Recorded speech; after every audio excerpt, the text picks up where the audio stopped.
बिस्मिल्लाहिर्रहमानिर्रहीम। Students, last time हमने बात की थी हाइड्रोजनेशन के ऊपर। उसमें हमने देखा था कि किस तरह से जो है मॉलिक्यूल के अंदर हाइड्रोजनेशन होती है, यहाँ पर अनसैचुरेशन मौजूद हो।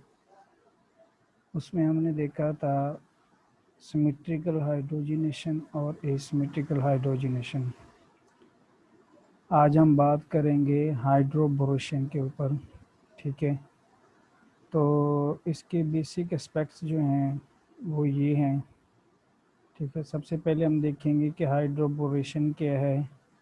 फिर उसके बाद हम देखेंगे types of borane used for hydroboration. कितनी किस्म के हाइड्रोबोरेशन जो हैं वो हम यूज़ करते हैं या बोरेन्स यूज़ करते हैं हाइड्रोबोरेशन के लिए। फिर उसके बाद हम देखेंगे कि इसकी रेजियो सेलेक्टिविटी क्या है। फिर इस रेजियो सेलेक्टिविटी के ऊपर आएंगे और फिर मैकेनिज़्म ऑफ वो हाइड्रोबोरेशन को वो देखेंगे कि किस तरह से जो है वो हाइड्रोबोरेशन जो है वो किसी अल्कीन मालिक्यूल की होती है। और लास्ट पर हम रिएक्शन ऑफ ऑर्गेनोबोरेन्स देखेंगे कि जब हाइड्रोबोरेशन होती है तो मालिक्यूल जो है वो कन्वर्ट हो जाता है ऑर्गेनोबोरेन्स के अंदर।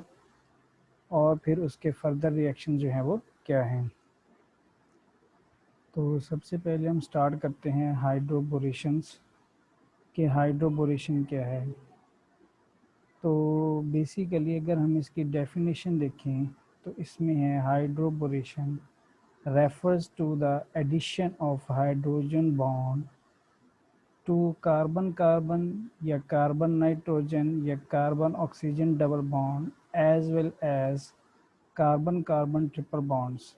The chemical reaction is useful in the organic synthesis of organic compounds. तो यहाँ पर हमें पता चलता है कि किस तरह से जो है वो हम हाइड्रोबोरेशन करते हैं। Basically carbon carbon double bond हो, कार्बन नाइट्रोजन डबल बॉन्ड हो, कार्बन ऑक्सीजन। अंडरस्टूड बात है कि हम यहाँ पर देख सकते हैं कि यहाँ पर कार्बोनाइल कंपाउंड्स की बात हो रही है। ठीक है, as well as carbon carbon triple bond. चूँकि हम यहाँ पर एडिशन कर रहे हैं तो हमें पता है कि ऑर्गेनिक मॉलिक्यूल्स के अंदर एडिशन वहाँ पर होती है जहाँ पर अनसैचुरेशन मौजूद हो। या हम इस बात को इस तरह से भी रिलेट कर सकते हैं कि हाइड्रोबोरेशन या एडिशन जो है वो वहाँ पर होगी जहाँ पर पाई बॉन्ड जो है वो मौजूद होगा। ठीक है, उसके बाद हम देखेंगे types of borane used for the hydroboration. There are many types of borane used for the hydroboration, including chiral boranes. Some of the most commonly used are shown below. यहाँ पर चंद एक बोरेन्स जो हैं वो दिखाए गए हैं। ठीक है, ये जो बोरेन्स हैं ये इस्तेमाल होते हैं किसके लिए? हाइड्रोबोरेशन के लिए ऑफ एन अनसैचुरेटेड मॉलिक्यूल। तो सबसे कॉमन जो है वो ये बोरेन है BH3 है। ठीक है, ये सबसे सिंपलेस्ट है। तो इसी तरह से जो है फिर ये है टेट्राहाइड्रोफ्यूरेन के अंदर। ठीक है, एज ए सॉल्वेंट के तौर पर। ठीक है, या फिर डिक्साइल बोरेन है या 9 बोरा बाईसाइक्लोनोनेन, या इसी तरह से हम कहते हैं डाइज अमाइलोबोरेन या डिस अमाइलोबोरेन्स। ठीक है, इसी तरह डाई इथाइल बोरेन। ठीक है, कैटिकोल बोरेन। तो ये चंद एक कॉमन जो बोरेन हैं जो हम रिएक्शन के अंदर इस्तेमाल करते हैं वो यहाँ पर हम दिखा सकते हैं। ठीक है, यहाँ पर बताए गए हैं कि ये जो बोरेन्स हैं ये कॉमन यूज्ड होते हैं किसी भी अनसैचुरेटेड मॉलिक्यूल में हाइड्रोबोरेशन यानी कि बोरोन और हाइड्रोजन की एडिशन के लिए। सबसे पहले हम इसका मैकेनिज़्म देखते हैं या रिएक्शन देखते हैं कि किस तरह से जो है वो हाइड्रोबोरेशन होती है। Addition of water to alkenes, hydroboration. एक केमिस्ट था जिसका नाम था हर्बर्ट ब्राउन, इन्वेंटेड हाइड्रोबोरेशन, यानी कि borane BH3 is electron deficient and is a Lewis acid. अब हमें पता है कि जो बोरोन होता है इन द फॉर्म ऑफ BH3 या बोरेन की फॉर्म में, उसमें हम पढ़ चुके हैं कि इसका जो ऑक्टेट रूल है वो कंप्लीट नहीं होता। इसका जब ऑक्टेट रूल कंप्लीट नहीं है अभी भी इसमें, बेसिकली अगर हम देखें तो बोरोन का जो एटॉमिक नंबर होता है वो 5 होता है। पहले शेल में, इनर शेल में 2 इलेक्ट्रॉन्स होते हैं और आउटर शेल में 3 इलेक्ट्रॉन्स होते हैं, ठीक है। और 3 इलेक्ट्रॉन ये शेयर करता है किसके साथ? हाइड्रोजन के साथ। तो अभी भी इसके वैलेंस शेल में 3 इसके अपने इलेक्ट्रॉन्स हैं और 3 जो शेयर किए हुए हैं हाइड्रोजन के साथ, या हाइड्रोजन इसके साथ जो शेयर हुए हैं। तो टोटल जो उसके आउटर शेल में इलेक्ट्रॉन्स हैं वो 6 हो गए हैं। अभी भी इसमें 2 इलेक्ट्रॉन्स की डेफिशिएंसी बाकी है।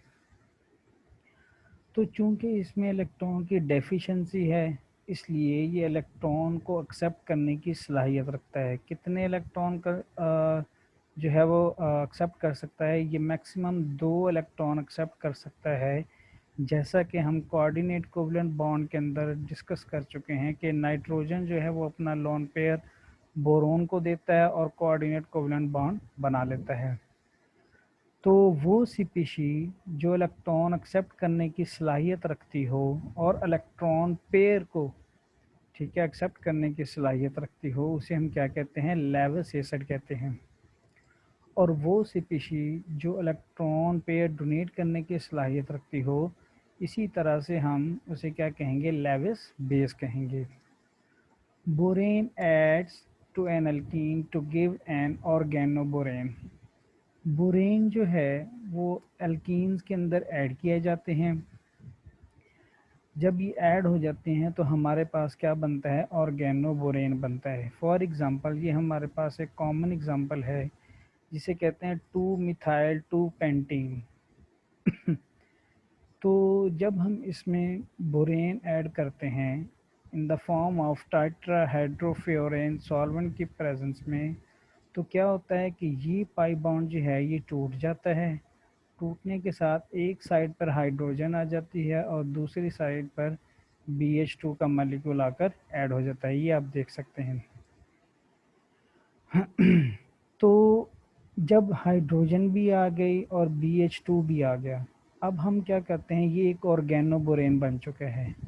अब ये ऑर्गेनोबोरेन जो है इसको हम आसानी से जो है वो रिमूव कर सकते हैं with the help of a strong nucleophile. जब स्ट्रॉन्ग न्यूक्लियोफाइल आएगा वो कार्बन पे अटैक करेगा और बोरोन यहाँ से क्या कर दिया जाएगा? निकाल दिया जाएगा।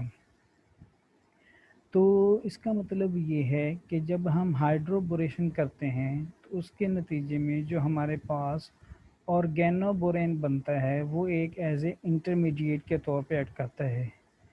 फिर हम क्या करते हैं? हम एक ऑक्सीडाइजिंग एजेंट डालते हैं, जैसा कि H2O2 है, हाइड्रोजन पर है, और हम एक स्ट्रॉन्ग न्यूक्लियोफाइल डालते हैं जिसकी मदद से जो बोरेन का मॉलिक्यूल, ये BH2 का जो मॉलिक्यूल है वो यहाँ से रिमूव हो जाता है और जो हमारे पास OH है, ठीक है, OH हाइड्रोक्सिल ग्रुप है, ये आकर कार्बन पे अटैक कर देता है और इसके साथ अटैच हो जाता है। तो जब हमने एक स्ट्रॉन्ग ऑक्सीडाइजिंग एजेंट इसके में डाला, प्लस इसमें हमने एक स्ट्रॉन्ग न्यूक्लियोफाइल डाला, ठीक है, तो OH जो है वो कार्बन पे अटैक करेगा और यहाँ से, ठीक है, यहाँ से BH2 जो है वो यहाँ से निकाल दिया जाएगा और OH जो है वो आके इसके ऊपर अटैच हो जाएगा। तो ये बनाता है 2 मिथाइल 3 पेंटानॉल। बात समझ आई है? इसका मतलब ये है कि अगर हमारे पास अल्कीन मौजूद है और हम उसके ऊपर जो है वो सिंपली कोई स्ट्रॉन्ग न्यूक्लियोफाइल लाना चाहते हैं, ठीक है, तो अगर हम ये जो कॉमन एग्जांपल है ये इस तरह से भी आ सकती है कि अगर ये हमारे पास अल्कीन मौजूद है, हम इसमें वाटर ऐड करते हैं, ठीक है, तो वाटर ऐड करने से क्या होगा कि एक साइड पर हाइड्रोजन चला जाएगा जिसके पास, और दूसरी साइड पे क्या चला जाएगा? OH का मालिक्यूल चला जाएगा और हमारे पास इस तरह की स्पीशीज़ आती है। अब हम ये बोरेन जो है वो क्यों यूज़ करें, वो इस वजह से है। देखें, अगर हम वाटर मॉलिक्यूल ऐड करते हैं तो हाइड्रोजन जो है वो उस कार्बन के पास जाएगी जिसके पास हाइड्रोजन एटम मौजूद हैं। ठीक है, जैसा कि इलेक्ट्रोपॉजिटिव एटम जो है वो मौजूद हैं। जैसा कि अगर हम वाटर ऐड करेंगे तो हाइड्रोजन जो है वो किसके पास आएगी, इस कार्बन के पास। ठीक है, और जो हाइड्रोक्सिल ग्रुप होगा वो उस कार्बन के पास जाएगा which have least number of hydrogen atom. तो हाइड्रोक्सिल ग्रुप जो है वो यहाँ पर आकर ऐड हो जाएगा। तो ये थी कॉमन और सिमेट्रिकल हाइड्रेशन। लेकिन हम चाहते हैं कि हमारी स्पीशीज जो है वो इस तरह से बने कि इस कार्बन के पास हाइड्रोजन चला जाए और इस कार्बन के पास क्या है, हाइड्रोक्सिल ग्रुप चला जाए, यानी कि एसिमेट्रिकल हम करना चाहते हैं। तो फिर हम क्या यूज़ करते हैं, बोरेन यूज़ करते हैं। बोरेन क्या करता है, एक इंटरमीडिएट बनाता है जो कि हेल्पफुल होता है हाइड्रेशन के लिए, एसिमेट्रिक हाइड्रेशन के लिए। ठीक है, जब बोरेन बन जाता है, इस कार्बन पे हाइड्रोजन आ गया और यहाँ पर जो है इस कार्बन पे बोरोन आ गया, तो न्यूक्लियोफाइल जो होगा या हाइड्रोक्सिल ग्रुप जो होगा वो इस पे अटैक करेगा और यहाँ से बोरेन जो है वो निकाल दिया जाएगा। Borane BH3 is an avid electron pair acceptor having only 6 valence electrons on boron। वही बात वो कर रहा है जो हमने पहले बात की है कि बोरेन के जो सेंट्रल एटम है बोरोन, उसमें 6 इलेक्ट्रॉन्स होते हैं, इसीलिए वो इलेक्ट्रॉन पेयर को एक्सेप्ट करने की सलाहियत रखता है। Pure borane exists as a dimer form in which hydrogens bridge the boranes। Pure जो बोरेन होता है वो क्या करता है, वो एक डाइमर की फॉर्म में एग्जिस्ट करता है जिसमें हाइड्रोजन जो होते हैं वो एक ब्रिज की शक्ल, यानी कि दो बोरेन जो हैं जब आपस में अटैच होंगे तो उनके दरमियान जो ब्रिज होगा, उनको अटैच करने वाला होगा, वो कौन होगा, हाइड्रोजन एटम होगा। इन ए प्रोटिक सॉल्वेंट, हम जब ऐसा कोई सॉल्वेंट ऐड करते हैं जो ए प्रोटिक है, यानी कि हम कह सकते हैं जिसके पास हाइड्रोजन एटम्स नहीं हैं, that can act an electron donors such as ether. तो यहाँ पर वो क्या कहता है कि जब हम ए प्रोटिक सॉल्वेंट यूज़ करते हैं तो मे भी, ठीक है, वो क्या करता है, इलेक्ट्रॉन डोनर के तौर पे एक्ट करता है, जैसा कि ईथर है, टर्शरी अमाइन है एंड द सल्फाइड्स है। Borane form Lewis acid base adducts. Borane जो है वो क्या बनाते हैं, एसिड बेस एडक्ट बनाते हैं। ठीक है, खुद जो है वो एज ए लेविस एसिड के तौर पे एक्ट करेगा और दूसरा कंपाउंड जो आने वाला होगा जो इसके साथ अटैच होगा वो एज ए बेस के तौर पे एक्ट करेगा। तो ये एक एडक्ट बनाते हैं जिसे हम क्या कहते हैं, acid base adduct. For example ये हमारे पास है बोरे ऑक्सीजन के पास लॉन पेयर होते हैं।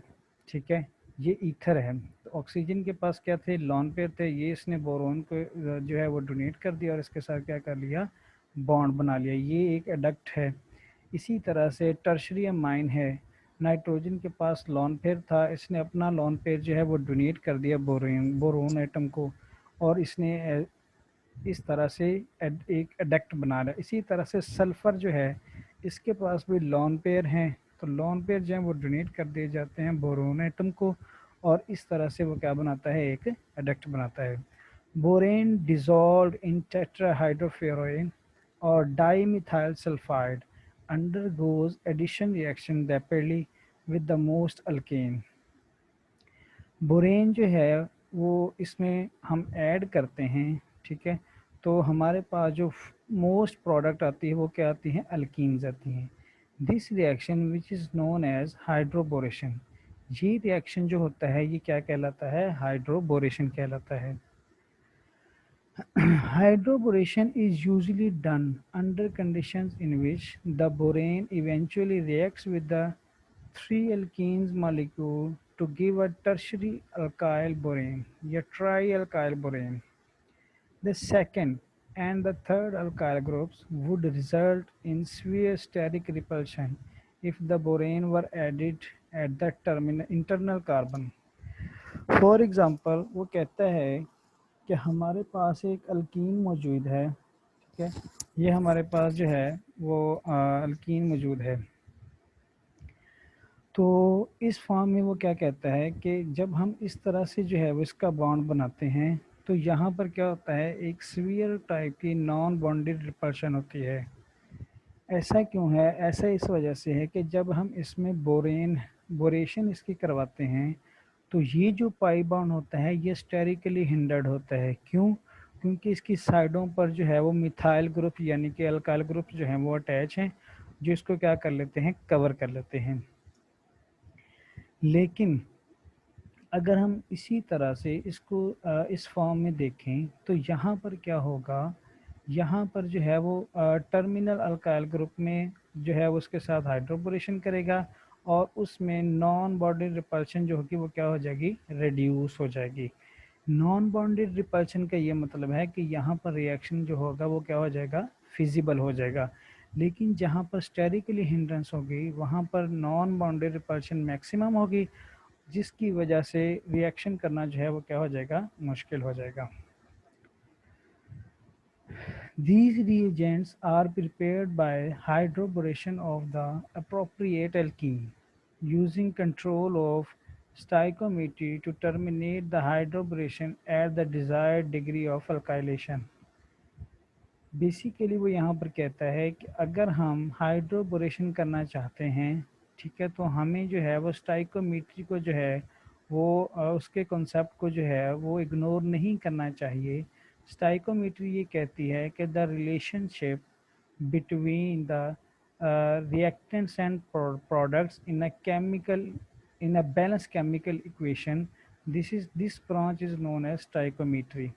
इसका मतलब ये है कि अगर हम हाइड्रोबोरेशन करना चाह रहे हैं तो हमें बैलेंस केमिकल इक्वेशन जो है वो क्या करना पड़ेगी, यूज़ करना पड़ेगी। वो इस वजह से कि अगर हमारे पास ये एक सिंपल मालिक्यूल अल्कीन है, ठीक है, अगर हम इसके दो मालिक्यूल्स लेते हैं तो ये दोनों मालिक्यूल्स के साथ क्या करता है, इसकी बोरेशन करवा देता है। अगर हम इसका एक मालिक्यूल लेते हैं, ठीक है, तो फिर ये टर्मिनल कार्बन के साथ क्या करता है, उसकी हाइड्रोबोरेशन करवा देता है। तो इसलिए हमें जो है वो हाइड्रोबोरेशन करवाते वक्त एक बैलेंस केमिकल इक्वेशन जो है वो क्या करना पड़ेगी, यूज़ करना पड़ेगी। क्यों? क्योंकि जब हम बैलेंस केमिकल इक्वेशन यूज़ करेंगे फिर उसी हिसाब से जो है वो रिएक्शन जो है वो डिफाइन करेगा कि नेक्स्ट बनने वाली जो प्रोडक्ट होगी वो क्या होगी। Regioselectivity. Hydroboration is a stereospecific syn addition. The addition occurs through a four-center transition state with essentially simultaneous bonding to boron and hydrogen। कहता है कि जो हाइड्रोबोरेशन होती है वो एक स्टीरियो सेलेक्टिव होती है और स्टीरियो स्पेसिफिक होती है। उसकी वजह ये है कि उस बॉन्ड के एक साइड पर हाइड्रोजन ऐड होगा और दूसरी साइड पर बोरोन एटम अटैच होगा। Both the new Cb and CH bond are therefore formed from the same side of the double bond। तो वो जो होंगे वो क्या होंगे, सेम साइड पर उनकी बॉन्ड फॉर्मेशन होगी। ठीक हो गया। मसलन पाई बॉन्ड टूटा है तो उसकी सेम साइड पर क्या होगी, एडिशन होगी, हाइड्रोजन भी उसी साइड पे जाएगा और बोरोन भी जो है वो उसी साइड पे जाएगा। In a molecular orbital terms the addition is viewed as taking place by interaction of the filled alkene pi orbital with the empty p orbital on boron। उसकी वजह ये होती है कि हमें पता है कि पाई इलेक्ट्रॉनिक क्लाउड जो है वो फील्ड होता है, लेकिन बोरोन का जो है वो पी ऑर्बिटल वो क्या होता है, एम्प्टी होता है, जिसकी वजह से उनके दरमियान क्या होती है, इंटरेक्शंस होती है। Accompanied by the concentrated carbon carbon borane bond formation, जिसकी वजह से कार्बन और बोरोन के दरमियान क्या बनता है, बॉन्ड बनता है। Regioselectivity of diborane and alkyl boranes toward the representative alkenes।